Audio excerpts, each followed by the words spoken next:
함께 나누실 말씀은 구약성경 느헤미야 10장 28절에서 31절까지만 보겠습니다.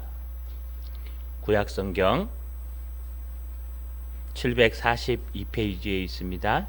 느헤미야 10장 28절에서 31절까지의 말씀입니다. 구약성경 742페이지에 있습니다. 찾으셨으면 구약성경 742페이지 느헤미야 10장 28절에서 31절까지의 말씀을 천천히 같이 읽겠습니다. 그 남은 백성과 제사장들과 레위 사람들과 문지기들과 노래하는 자들과 느디딤 사람들과 및 이방 사람과 절교하고 하나님의 율법을 준행하는 모든 자와 그들의 아내와 그들의 자녀들 곧 지식과 총명이 있는 자들은 다 그들의 형제 귀족들을 따라 저주로 맹세하기를 우리가 하나님의 종 모세를 통하여 주신 하나님의 율법을 따라 우리 주 여호와의 모든 계명과 규례와 율례를 지켜 행하여 우리 딸들을 이 땅 백성에게 주지 아니하고 우리의 아들들을 위하여 그들의 딸들을 데려오지 아니하며 혹시 이 땅 백성이 안식일에 물품이나 온갖 곡물을 가져다가 팔려고 할지라도 우리가 안식일이나 성일에는 그들에게서 사지 않겠고 일곱째 해마다 땅을 쉬게 하고 모든 빛을 탕감하리라 하였고. 아멘. 우리 손을 들어 하나님께 인사하겠습니다. 하나님, 말씀대로 살게 하옵소서. 우리 좌우에 거리를 두고 인사하겠습니다. 한 주간도 말씀으로 승리합시다. 여러분, 스포츠를 좋아하시나 모르겠습니다. 스포츠를 좋아하시는 분들은 각기 자기가 좋아하는 스포츠들이 하나씩 있으실 겁니다. 저는 예전에 테니스를 조금 배운 적이 있는데요, 한 1년 정도 하다가 못했습니다. 테니스를 치다 보면은요, 여러분, 모든 스포츠도 마찬가지겠지만 기본기가 굉장히 중요합니다. 기본기를 쌓지 않고 배우면요, 처음에는 잘하는 것 같지만 시간이 지날수록 그 기본기가 없기 때문에 더 이상 잘하지 못하고 실력이 늘지 않는 것을 볼 수가 있습니다. 테니스가 특별히 그랬습니다. 가자마자 6개월 동안 배우는데요, 포핸드의 자세를 하루에 100번씩, 또 백핸드의 자세를 100번씩, 발리, 스매싱, 서브까지 해서 6개월 동안 꼬박 강사에게요, 기본기만 배웠습니다. 코트에 절대 세우지 않습니다. 치는 것을 구경하게 하고 기본기만 가르치는 겁니다. 그래서 게임이 어떻게 돌아가는지도 모르고 그저 6개월 동안 라켓 들고 벽에다가 열심히 기본기를 쳤습니다. 어느 날 코트에 딱 섰는데요, 나도 모르는 사이에 그냥 기본기에 의해서 그 공이 자연스럽게 넘어가는 것을 보고 기가 막혔습니다. 근데 시간이 지나고 나니까요, 여러분, 들어오자마자 그걸 받지 않고 그냥 게임이 좋아서 치신 분들은 되게 열심히 하십니다. 그런데 실력이 늘지 않습니다. 어느 정도 치는 건 잘 치는데 여러분, 막 우리가 배운 대로 치지 않고 자기의 그 모습대로 치면서 나름 형식은 갖추었지만 잘 치지 못한, 더 이상 실력이 자라지 않는 것을 볼 수 있습니다. 탁구가 많이 유행이죠. 탁구를 다른 말로 테이블 테니스라고 합니다. 테니스를 치는데 테이블 위에서 친다. 그런데 탁구도 치신 분들 알겠지만 잘 배우신 분들은요, 어느 정도 시간이 지나면 실력이 막 늘어나는데요, 눈너머로 배운 사람들은 어느 정도까지만 늘어나고 잘 안 늘어납니다. 제가 그런 사람 중에 하나였습니다. 이렇게 모든 스포츠에 있어서, 아니 모든 삶에 있어서 가장 기본이 되는 것은 굉장히 중요하고 소중한 것입니다. 그것을 잘 준비했느냐 준비 안 했느냐에 따라서 우리의 신앙이, 우리의 실력이 높아질 수도 있고 낮아질 수도 있습니다. 우리의 신앙도 마찬가지입니다. 여러분, 신앙도 기술입니다. 그렇기 때문에 우리의 신앙의 기술도요, 기본기가 중요합니다. 여러분, 오늘 말씀을 통해서 신앙의 기본기는 어디에 있는지 한번 살펴보시는 저와 여러분 되시기를 주님의 이름으로 간절히 소망합니다.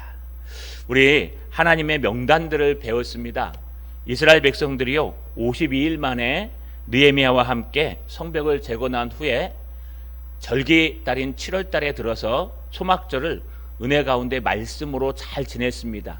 초막절이 끝났는데도 불구하고 그 말씀의 은혜가 남아서 백성들은 모여서 하나님을 찬양하고 기도하기 시작했는데 대표적으로 기도한 자들이 소그룹 리더들인 레위 사람들이었습니다. 그가 모인 모든 사람들과 함께 찬양하며 기도하고 마지막에 한 일이요, 하나님 앞에 우리 선배들처럼 무너지면 안 되겠다. 우리가 지금까지 무너져 왔던 두 가지를 확신합니다. 첫 번째는 하나님의 말씀에 등을 돌리고 하나님의 말씀에 귀를 막았던 불순종이었고, 두 번째는요, 하나님께서 우리에게 출애굽의 은혜, 홍해를 건너가는 은혜, 광야에서 구름 기둥과 불 기둥으로 지켜주신 은혜, 메추라기와 만나와 반석에서 물을 나게 해주신 은혜, 옷이 해해지지 아니하고 또 신발이 닳지 않는 그 은혜를 주셨는데, 우리 선배들이 넘어진 이유는 바로 이 은혜를 놓쳤기 때문에 이걸 배은망덕이라고 얘기했습니다. 하나님이 은혜를 주셨음에도 불구하고 감사하기는커녕 하나님 앞에 더 달라고, 아니 오히려 왜 안 주냐고 여러분 원망했기 때문에 망했다. 자, 그러면 우리는 그렇게 하지 말자. 우리는 성경에 나오는 사람들의 모습처럼 그렇게 불순종하거나 배은망덕하지 말자. 그래서 우리는 열심히 하나님의 말씀대로 말씀으로 돌아가서 하나님을 붙들고 살자. 그러면서요, 다시 언약을 세워서 기록하고 거기에다가 도장을 찍으며 그래 우리 이렇게 살리라 라고 다짐했습니다. 그 다짐한 사람들이 바로 정치적인 지도자들, 또 종교적인 지도자들 대부분이었습니다. 족장들. 그런데 이 말씀은요, 그런 사람들에게만 소용되는 건 아니었습니다. 오늘 18절에 보니까 그 남은 백성과 제사장들과 레위 사람들과 문지기들과 노래하는 자들과 느디딤 사람들과 및 이방 사람과 절교하고 하나님의 율법을 준행하는 모든 자와 그의 아내와 그들의 자녀들 곧 지식과 총명이 있는 자들은, 여러분 이 모든 사람들이 지도자들 뿐만 아니라 지도자들에 속해 있던 모든 백성들까지도 이 인치심의 마음으로 또 삶으로 동참했다는 뜻입니다. 그들이 와서 도장을 찍은 건 내가 잘하겠습니다 정도가 아니라 우리 가정이 잘하겠습니다. 그러지 않습니까? 가장이 가갖고요, 내일부터 우리 가족도 참여하겠습니다. 그러면 가장의 뜻에 따라서 여러분 가족들도 모두 참여해야 되는 겁니다. 가장이 실패하면요, 가족도 같이 고스란히 그것에 대한 책임을 져야 합니다. 그래서 가장의 무게가 굉장히 무겁습니다. 마찬가지로 지도자들이 얘기하고 난 다음에 그러면 그 남은 백성은 너희들은 해라. 나는 관계없어. 네가 도장 찍은 거니까 너희가 책임져 라고 하지 않습니다. 여러분 거기 그 남은 백성들, 제사장들, 레위 사람들, 문지기들, 노래하는 사람들, 느디딤 사람들, 이 모두 다 앞에서 선배들이 지도하는 자들이 책임을 졌기 때문에 우리도 거기에 함께 합니다 라고 이제 맹세하는 내용이 등장하는 겁니다. 뿐만 아닙니다. 여기 등장하는 특이한 사람들이 있는데요, 및 이방 사람과 절교하고 하나님의 율법을 준행하는 모든 자. 여러분 이방 사람과 절교했다는 얘기는 원래 이방에 살았던 사람들인데 하나님의 뜻과 하나님의 말씀을 통해 하나님을 알고 하나님께로 돌아온 모든 사람들을 말합니다. 뿐만 아닙니다. 그들의 아내와 그들의 자녀들까지도 여기에 속합니다. 그런데 이 모든 것 뒤에 곧 지식과 총명이 있는 자들이라고 표현했는데 원문대로 읽으면요, 옛날에는 무릇이라고 번역했는데 여기선 곧이라고 번역했습니다. 원문에서 이 곧은 콜이라 그래서 히브리어로 모든이라는 뜻입니다. 그래서 앞에 있는 모든 것들을 다 통틀어서 이 말씀의 언약대로 살아야 될 사람들은 누구냐? 바로 지식과 총명이 있는 모든 자들이란 뜻입니다. 잘못 읽으면 우리나라 말로 해석하면요, 봐라, 좀 공부한 사람들, 좀 똑똑한 사람들이 하나님과 언약을 맺는 거지 우리처럼 가방끈 짧고 무식한 사람들은 아니야, 이런 뜻은 아닙니다. 여러분 우리 앞에서 에스라가 하나님의 말씀을 낭독할 때 거기에 여러분 다 모인 사람들을 이렇게 표현했습니다.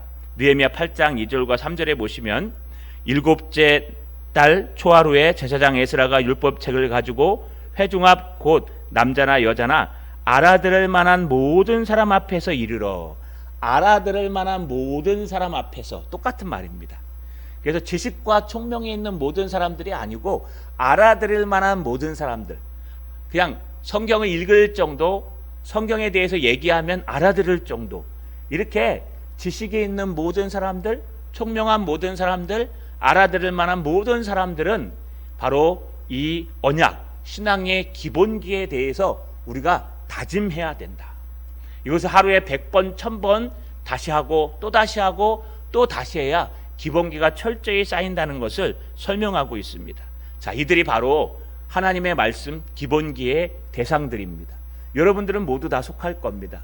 여러분, 제가 설교하는데 못 알아듣는 분 계십니까? 한글을 잘 모르고 원문을 깨닫지 못해서, 아니 못 쓰셔도 괜찮습니다. 아마 제가 얘기하는 것은 크게 문제가 없으면 다 알아들으실 것입니다. 제가 사투리를 심하게 쓰는 것도 아니고 또 여기서 영어를 하는 것도 아니고, 제가 하는 말씀을 들으면서요, 물론 피곤해서 좀 힘드신 분도 계시겠지만 아마 알아듣는 모든 사람들이라면 여러분과 저를 이야기할 겁니다. 자, 이들이 어떤 모습으로 언약했는지에 대해서 그 다음 절, 우리 20절에 29절에 등장합니다. 다 그들의 형제 귀족들을 따라 저주로 맹세하기를 우리가 하나님의 종 모세를 통하여 주신 하나님의 율법을 따라 우리 주 여호와의 모든 계명과 율례와 규례를 지켜 행하여.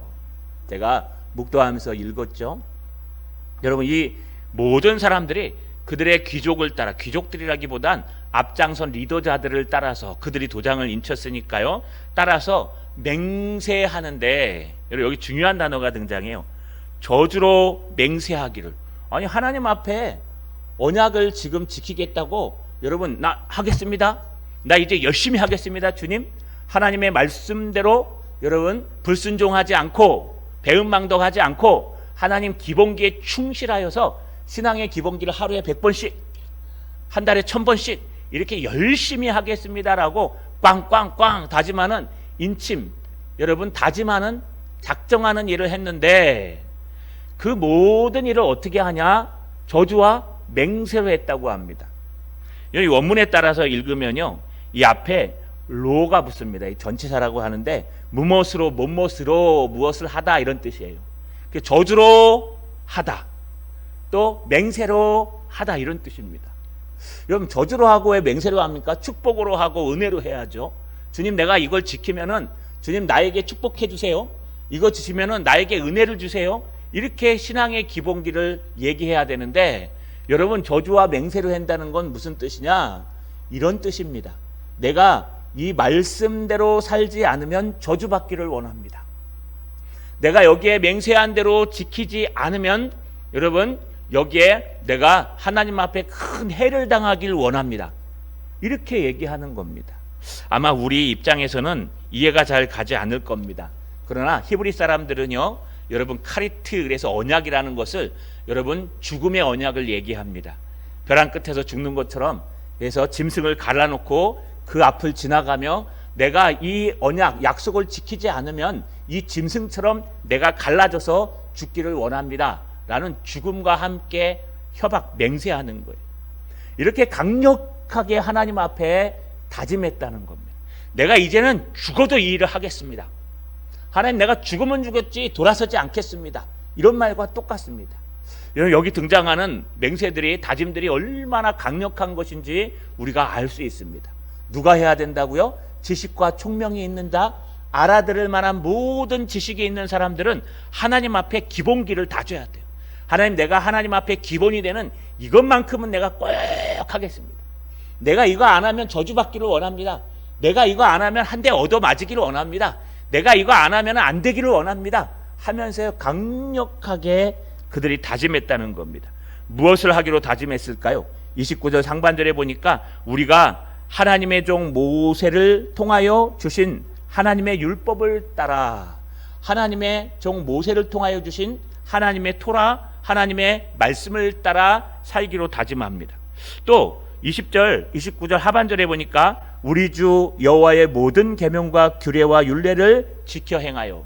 우리 주 여호와의 모든 율례와 규례, 계명과 규례와 율례, 모세가 우리에게 준, 하나님께서 모세의 손에 준 율법의 모든 규례와 계명과 율례, 똑같은 말입니다.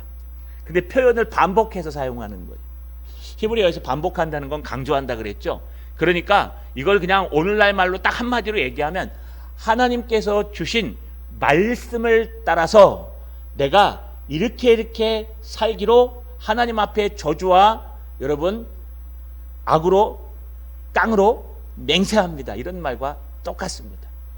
이렇게 강력하게 하나님의 말씀을 지키고 하나님의 말씀을 근거로 해서 내가 하나님의 말씀대로 살기로, 하나님의 말씀대로 기본기를 지키기로 하나님 다짐합니다 라고 해서 나가는 것이 바로 오늘날 이들이 말한 바로 다짐입니다. 물론 분위기 차이는 있습니다. 좀 부담스러우실 겁니다, 설교들이.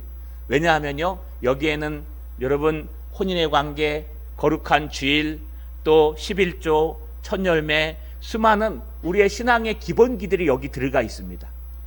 근데 이거를 들으실 때 조심해야 될 것이, 우리 앞에 분위기를 쫙 보시면 맹세하기까지 이스라엘 백성들이 어떤 분위기였는지 꼭 기억하셔야 돼요.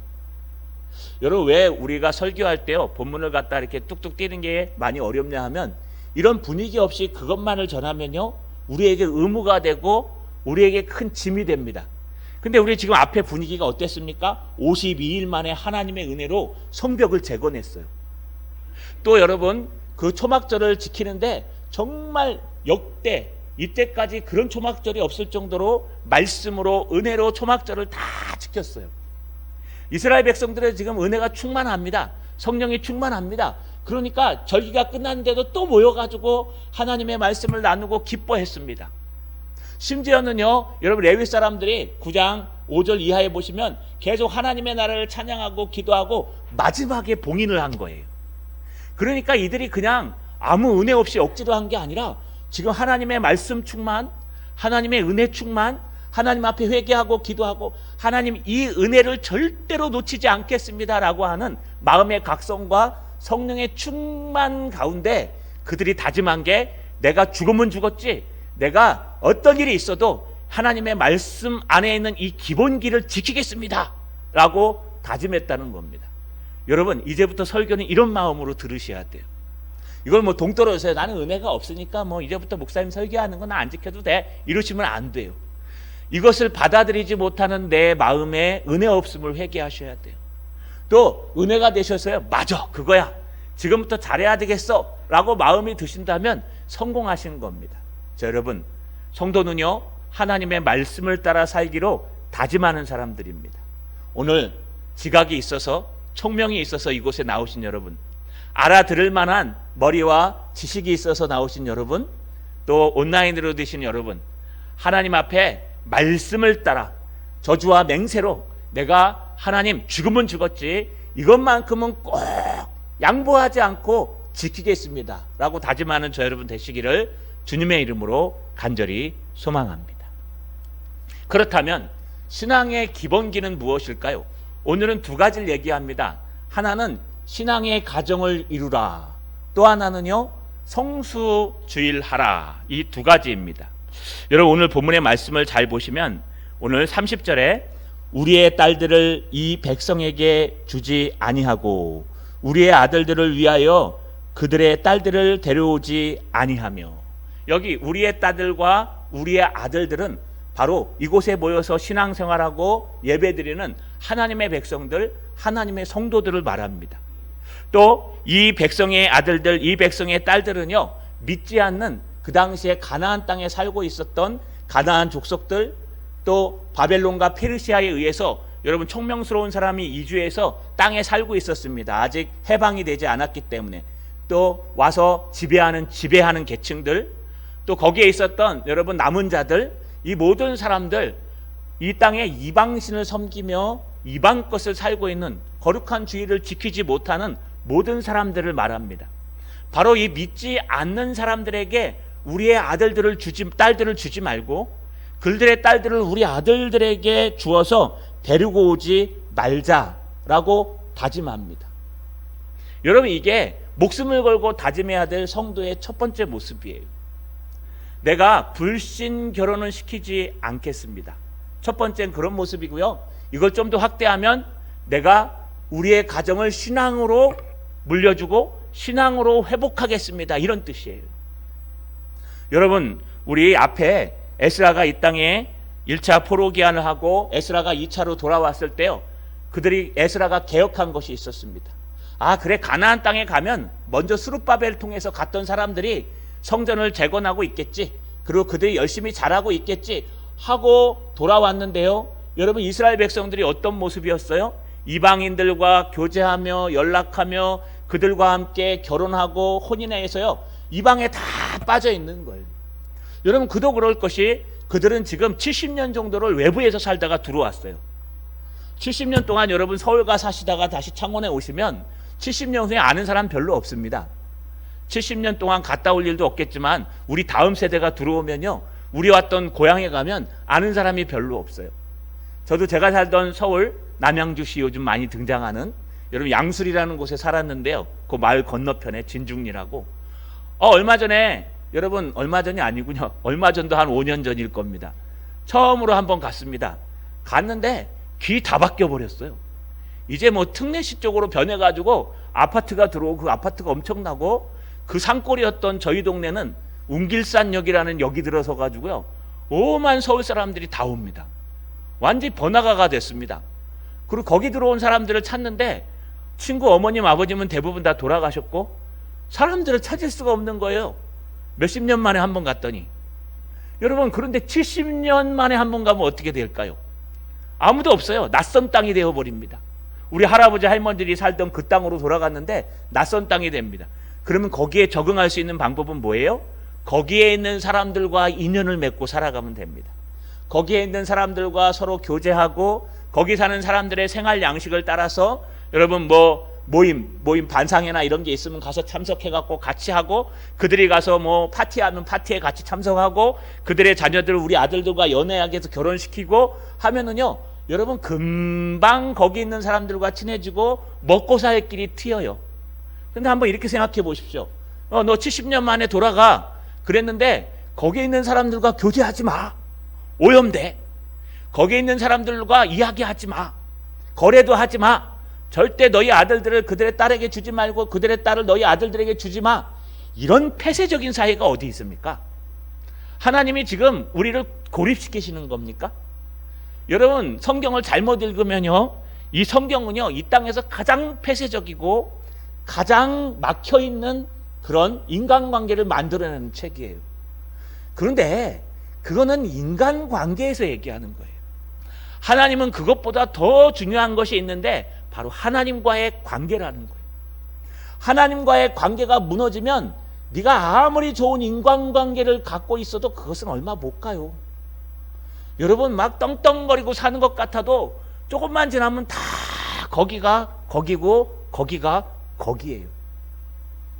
이 모든 것들이 다 어디서 시작하느냐? 하나님과의 관계에서 시작하기 때문에 그래요. 이스라엘 백성들이 70년 만에 돌아왔는데 여러분, 먹을 것도 없어요. 뭐 많이 갖고 온 것입니까? 또 돈도 별로 없어요. 돈도 다 하나님의 성전 재건한다고 다 드렸어요. 여러분, 사람도 많이 없어요. 다 온 게 아니라 뭐 49만 7,899명이니까 그 정도밖에 안 왔어요. 4만 얼마. 그러니까 그들이 무슨 일을 할 수가 있겠습니까? 그러니까 그들이 먹고 살고 또 경제적으로 독립하고 또 그 삶에 잘 적응할 수 있는 방법은요, 거기 있는 사람들이랑 친해지는 거예요. 빨리 친해지는 거예요. 제일 좋은 것은 여러분 혈연 관계를 맺는 거예요. 결혼해갖고 돈 많은 사람 아들들을 잡아다가요, 우리 딸들에게 주는 겁니다. 사위 삼는 거예요. 우리 사위가 큰 회사에 뭐쯤 되면은요, 그 다음부터 어깨에 힘이 들어가요. 우리 사위가 누군데?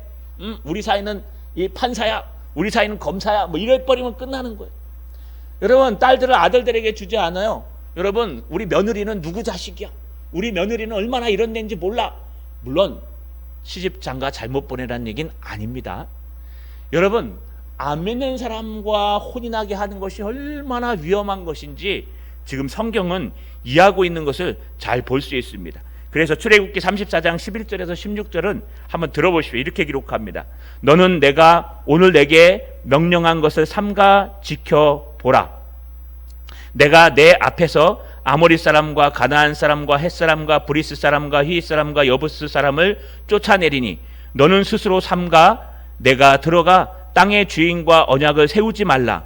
그것이 너희에게 올무가 될까 하노라. 너희는 도리어 그들의 제단들을 헐고 그들의 주상들을 깨뜨리고 그들의 아세라의 상을 찍어낼지어다.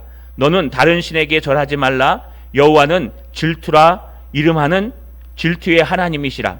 너는 삼가 그들의 땅 주민과 언약을 세우지 말지니 이는 그들이 모든 신을 음란하게 섬기며 그들의 신들에게 제물을 드리고 너를 청하면 내가 그 제물을 먹을까 함이며 또 내가 그들의 딸들을 내 아들들의 아내로 삼음으로 그들의 딸들이 그들의 신을 음란하게 섬기며 내 아들들에게 그들의 신들을 음란하게 섬기게 할까 함이라.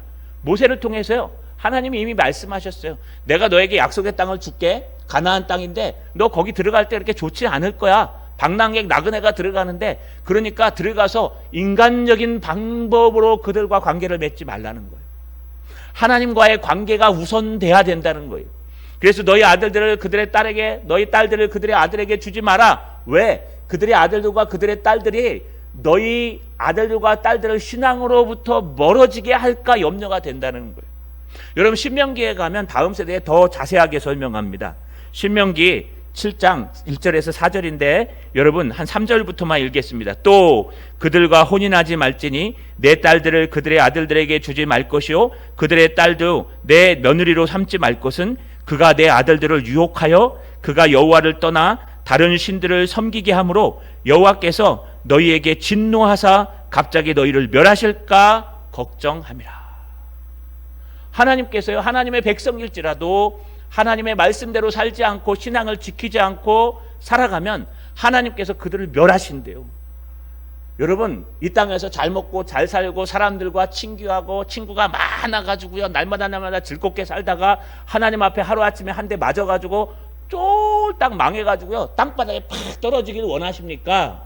아니면 이 땅에 좀 고집스럽고 불통적으로 살아도 고지곳대로 하나님의 말씀을 붙들고 살면서 하나님께서 그 인생을 지켜주고 예수가 나의 길이요 진리요 생명 되신 그분께서 여러분의 앞길을 인도해 주시기를 원하십니까? 여러분들이 하나님을 정말 믿는다면, 하나님이 살아계심을 믿는다면 무엇이 먼저인지 우리는 꼭 기억하셔야 돼요. 여러분, 첫 번째는요, 우리 가정을 신앙으로 바꾸셔야 됩니다. 혹시 지금 잘못된 선택을 하셨든지 어떤 상황이든지 여러분, 우리 가정이 아직 다 믿지 않는다면 그것을 먼저 놓고 기도하셔야 돼요. 우리 남편이, 우리 아내가, 또 우리 자녀들이 하나님을 믿는 자들이 되게 하옵소서. 어찌 됐든 간에 하나님 예수 믿는 사람이 되게 하옵소서. 왜냐하면요, 천국에 가시면 얼마나 아프겠습니까? 나는 왔는데 내 자녀들과 우리 신랑과 아내는 안 와 있으면 얼마나 답답합니까? 그 여러분 부모님들이 예수 믿는 사람이 되게 하옵소서. 분명히 그러셨어요. 사도행전 16장에 주 예수를 믿으라. 그래야하면 너와 내 가정이, 여기는 시족사회를 얘기하는 거예요. 너의 아내, 너의 남편, 너의 자녀들, 너의 부모님, 너의 가족이 구원을 얻으리라. 주 예수를 믿으라. 그래야하면 너만이 아니라 너와 내 가정이 구원을 얻으리라. 할렐루야. 할렐루야. 여러분이 예수를 잘 믿으면요 따라오게 돼 있어요. 물론 예종론에 의해서 하나님이 선택되지 않은 사람은 못 옵니다. 그거는 우리가 알 수 없어요. 하나님의 예정에까지 우리가 참여할 수 없어요. 내 신랑이, 내 아내가 예수 믿는지 안 믿는지 어떻게 알아요? 뭐 안 믿으니까 너는 너고 나는 나다, 이거 아니에요. 우리가 예수를 잘 믿고 기도하고 하나님 앞에 서 있으면요 분명히 너와 내 집이 구원을 얻는다고, 너와 내 오이코스 가정이 구원을 얻는다고 약속하셨어요. 그러니 그 가정에 예수 믿는 사람이 한 사람만 있어도 그 가정이 하나님 은혜 가운데 구원 얻을 수 있다는 겁니다. 지금 아직 안 믿는 가정들이 있습니까? 포기하지 마십시오. 하나님의 예정은 알 수 없습니다. 너무 넓어서 우리가 깨달을 수 없습니다. 우리는 죽는 그날까지 우리의 가족을 위해서 날마다 눈물로 기도하셔야 됩니다. 자, 여러분, 가정을 구원하는 저와 여러분 되시기를 주님의 이름으로 간절히 소망합니다. 특별히 자녀들을 놓고 기도하십시오. 우리 자녀가 믿는 가정으로 시집가게 하시고 장가가게 하옵소서.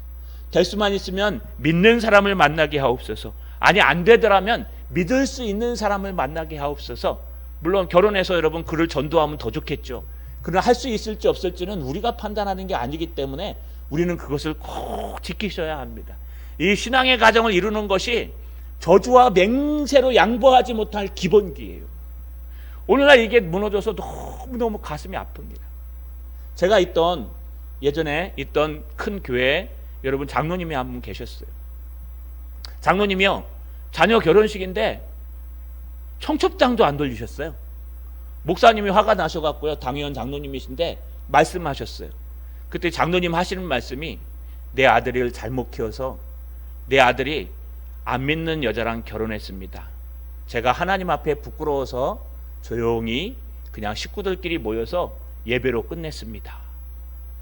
여러분, 그분 앞에서 얼마나 엄숙해지든지, 우리가 정말 하나님 앞에 얼마나 이게 부끄러운 일인가, 하나님 앞에 얼마나 답답한 일인가 라는 걸 깨달았습니다. 오늘날은 안 그런 것 같아요.